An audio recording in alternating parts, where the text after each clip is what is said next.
President Donald Trump's approval rating among Republicans has noticeably declined, according to new national polls, marking a rare softening inside a bloc that has long been one of his most reliable pillars of support.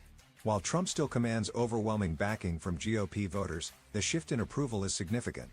Data from two national surveys conducted by Quinnipiac University showed an 8-point drop in Trump's net approval among Republicans over 3 months.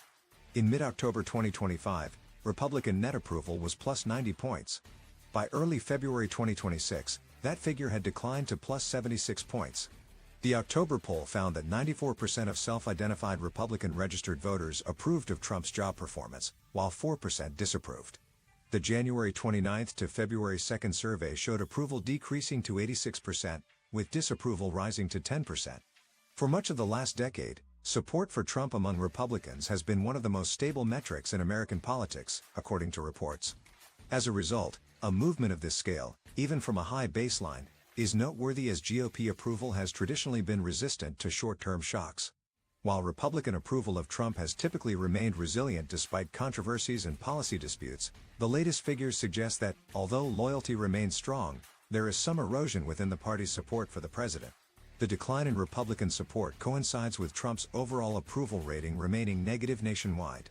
In the early February Quinnipiac poll, 37% of registered voters approved of his job performance, while 56% disapproved, resulting in a net approval of minus 19 points, his lowest second-term rating recorded by the pollster.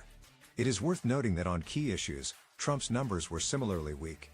The president scored 39% approval on the economy, 38% on immigration, and 37% on foreign policy. Disapproval rates in each category were near or above the high 50s, highlighting the gap between his standing with Republicans and the broader electorate. While the decline isn't a full collapse of Republican support, it could have consequences.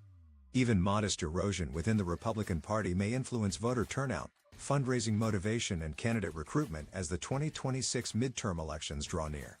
Furthermore, as Republican pollster Darren Shaw noted, the president faces the stubbornness of high prices and united Democratic opposition, factors that may continue to challenge even Trump's traditionally resilient support base. However, Republican National Committee spokesperson Kirsten Pelz argued that the GOP remains unified, citing policy accomplishments and voter frustration with Democrats. Trump, for his part, dismissed negative polling on Truth Social, writing that he is seeing the highest poll numbers I have ever received.